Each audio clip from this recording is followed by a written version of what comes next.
മരിച്ചുപോയ അച്ചമ്മനെ സ്വപ്നം കണ്ട് എണീറ്റ ഒരു രാവിലെയാണ് കേട്ടോ ഇത്. എന്താണെന്നറിയില്ല, ഇന്നലെ രാത്രി ഫുള്ളായിട്ട് അച്ചമ്മനെ കുറിച്ച് മാത്രമായിരുന്നു ഞാൻ സ്വപ്നം കണ്ടിട്ടുണ്ടായിരുന്നത്. സാധാരണ മരിച്ചവരെ സ്വപ്നം കാണുന്നത് അത്രയ്ക്ക് നല്ലതല്ല എന്നൊക്കെ ഞാൻ പറഞ്ഞു കേട്ടിട്ടുണ്ട്. പിന്നെ അച്ചമ്മ ആയതുകൊണ്ട് എനിക്ക് വലിയ പേടിയൊന്നുമില്ല. ഏകദേശം 6-7 വർഷമൊക്കെ ആയിട്ടോ അച്ചമ്മ മരിച്ചിട്ട്. അതുകൊണ്ട് വലിയ പ്രശ്നങ്ങളൊന്നും ഉണ്ടാവില്ലായിരിക്കും. അപ്പോൾ രാവിലെ എണീറ്റ ഉടനെ അമ്മൻ്റെ അടുത്ത് ഓടിച്ചെന്ന് പറഞ്ഞത് ഇന്നലെ കണ്ട സ്വപ്നത്തിൻ്റെ ഫുൾ കഥകളായിരുന്നു കേട്ടോ. കുറച്ചൊക്കെ ഓർമ്മയുണ്ടായിരുന്നു, പിന്നെ ചിലതൊന്നും ഓർമ്മയുണ്ടായിരുന്നില്ല. എല്ലാ വീഡിയോയിലും പറയണ പോലെ തന്നെ ഇന്ന് എൻ്റെ ഒരു ലേസി ഡേ ആണ്, അതായത് സൺഡേ ആണ്. അപ്പോൾ പിന്നെ നേരത്തെ കാലത്ത് എണീക്കില്ല എന്നുള്ള കാര്യത്തിൽ ഉറപ്പാണല്ലോ.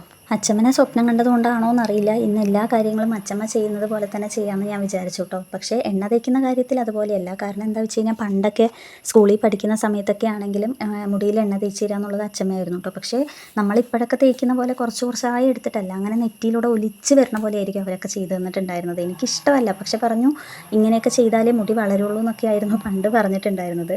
ഇപ്പം അതൊക്കെ ആര് ചെയ്യാൻ. പിന്നെ ഒരു കാര്യം എന്താണെന്ന് വെച്ച് കഴിഞ്ഞാൽ എൻ്റെ ഈ ഇടത് കൈയിലെ ചെറുവിരലിലെ നഖം ഒന്ന് ചെറുതായിട്ടൊന്ന് പൊട്ടിപ്പോയി. അപ്പോൾ അതിനൊന്ന് ഷേപ്പ് ചെയ്ത് കൊടുത്തിട്ടുണ്ട്. ഇപ്പോഴും ചൂടുവെള്ളത്തിൽ കുളിക്കുന്ന ആരെങ്കിലും ഉണ്ടെങ്കിൽ ഒന്ന് കമൻറ്റ് ചെയ്യണേ. കാരണം എന്താ വെച്ച് കഴിഞ്ഞാൽ എനിക്കിപ്പോഴും ചൂടുവെള്ളത്തിൽ തന്നെ കുളിക്കണം എന്നുള്ളത് നിർബന്ധമായിട്ടുള്ള കാര്യമാണ്. ഇതെന്നെ ശീലിപ്പിച്ചത് വേറെ ആരുമല്ല, എൻ്റെ ഈ അച്ചമ്മ തന്നെയാണ്. എപ്പോഴും ചൂടുവെള്ളം വെച്ച് ചൂടാക്കി അത് കൊണ്ടുവന്ന് വെച്ച് തന്ന് കുളിപ്പിച്ചിട്ടാണ് ശീലമുള്ളത്. അപ്പോൾ അത് ഞാൻ ഇപ്പോഴും മെയിൻറ്റെയിൻ ചെയ്ത് പോവുകയാണ്. ഇന്ന് ഞായറാഴ്ച ആയതുകൊണ്ട് ഞാൻ തന്നെ അടുപ്പ് കത്തിച്ച് വെള്ളം ചൂടാക്കി കുളിക്കാമെന്ന് വിചാരിച്ചു കേട്ടോ. പക്ഷേ ഇന്ന് ഞാനും അടുപ്പും തമ്മിൽ ഭയങ്കര ഫൈറ്റായിരുന്നു. വെള്ളം ചൂടാകുമ്പോഴത്തേക്കും ഫുഡ് കഴിക്കാമെന്ന് വിചാരിച്ചു കേട്ടോ. ചിലർ പറയാറുണ്ട് കുളിച്ച് കഴിഞ്ഞേ ഫുഡ് കഴിക്കൂ എന്നുള്ളത്. എനിക്ക് അങ്ങനെയൊന്നുമില്ല. ഞാൻ ഫുഡ് കഴിച്ചതിന് ശേഷമാണ് ഇനി കുളിക്കാനൊക്കെ പോകുന്നത്. പിന്നെ രാവിലെ ബ്രേക്ക്ഫാസ്റ്റ് ചപ്പാത്തിയും ചിക്കൻ കറിയായിരുന്നു കേട്ടോ. അങ്ങനെ കുളിയൊക്കെ കഴിഞ്ഞ് വന്നു. ഷാമ്പു ഇട്ടിട്ടുണ്ടായിരുന്നില്ല കേട്ടോ മുടിയിൽ. അതുകൊണ്ട് നേരത്തെ തേച്ച ഓയിലിൻ്റെ ഒരു വഴുവഴുപ്പ് ഉണ്ടായിരുന്നു. അതുകൊണ്ട് മുടി ഒട്ടിപ്പിടിക്കുന്ന പോലെ ആയപ്പോൾ ഞാൻ 2 സൈഡിൽ നിന്നും കുറച്ച് മുടിയെടുത്ത് ക്ലിപ്പ് ചെയ്ത് വെച്ചിട്ടുണ്ട് ഫ്രണ്ടിലോട്ട് വരാതിരിക്കാനായിട്ട്. പിന്നെ പുറത്ത് വന്ന് നോക്കിയപ്പോൾ നല്ല മഴ.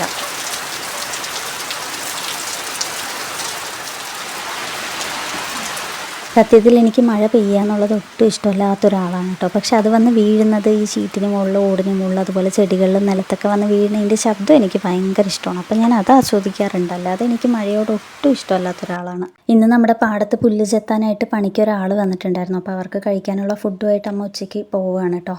ഞാനിന്ന് ഉച്ചയ്ക്ക് കഴിച്ചിട്ടുണ്ടായിരുന്നത് ചോറ്, അതുപോലെ തന്നെ രസവും കടലത്തോരനും നാരങ്ങാച്ചാറും കൂടിയിട്ടായിരുന്നേ. പാടത്തുള്ള പുല്ല് ചെത്തി കഴിഞ്ഞപ്പോൾ വീടിന് ഫ്രണ്ടിലുള്ള കുറച്ച് പുല്ലും കൂടി ചെത്താനായിട്ട് അച്ഛൻ വിളിച്ച് പറഞ്ഞിട്ടുണ്ടായിരുന്നു കേട്ടോ. അപ്പോൾ അതിനായിട്ട് അവർ വീട്ടിലോട്ട് വന്നിട്ടുണ്ടായിരുന്നു.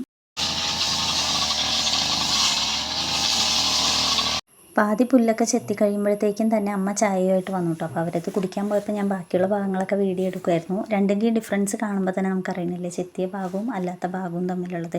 ഇതാണ് ആ യന്ത്രം കേട്ടോ, പുല്ല് ചെത്തുന്നത്. എല്ലാവരും കണ്ടിട്ടുണ്ടാവും, എന്നാലും ഞാൻ ജസ്റ്റ് കാണിച്ചു എന്ന് മാത്രം.